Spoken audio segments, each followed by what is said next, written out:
Hey guys, how's it going? It's your boy WonderGuns here. Today I am coming at you with a $500 gaming PC build. Now this is a great entry-level PC for all those that are just getting into PC gaming, switching from a console, things like that.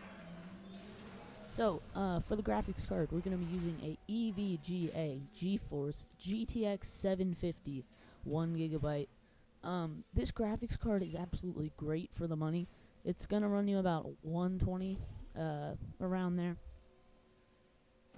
and it's just really good for the money, and it'll definitely be able to run some games, most games actually, ultra at 720 or medium at 1080, stuff like that.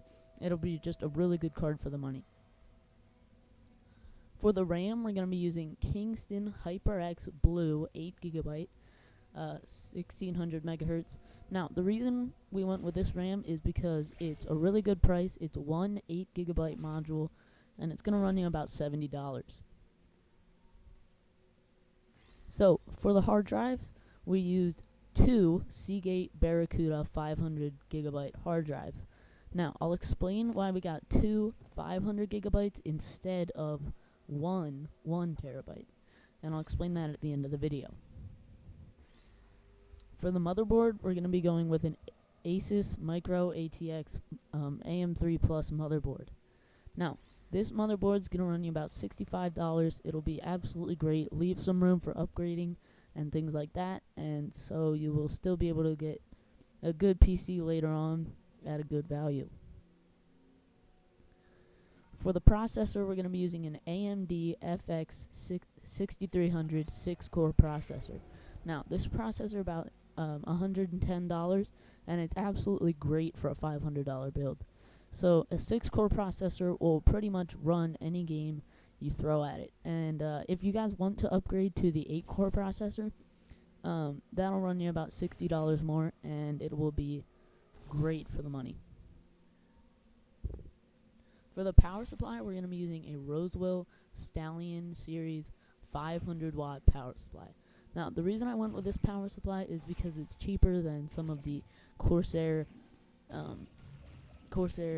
power supplies, and it'll still have all the good cords and leave room for upgrading, and still give you some good reliability. For the case, we're going to be using a Cooler Master Elite 431 Plus. Now, this is a mid-tower case. It'll fit the motherboard that we're using. It'll fit the graphics card. It'll pretty much have anything we need to do, and it'll fix it. I mean, fit it. Sorry, not fix it. So, now on to why I chose all the parts that I did. So, I chose the GTX 750 because it is this generation of graphics cards, and it'll still be really good for the money, and it will run pretty much every game.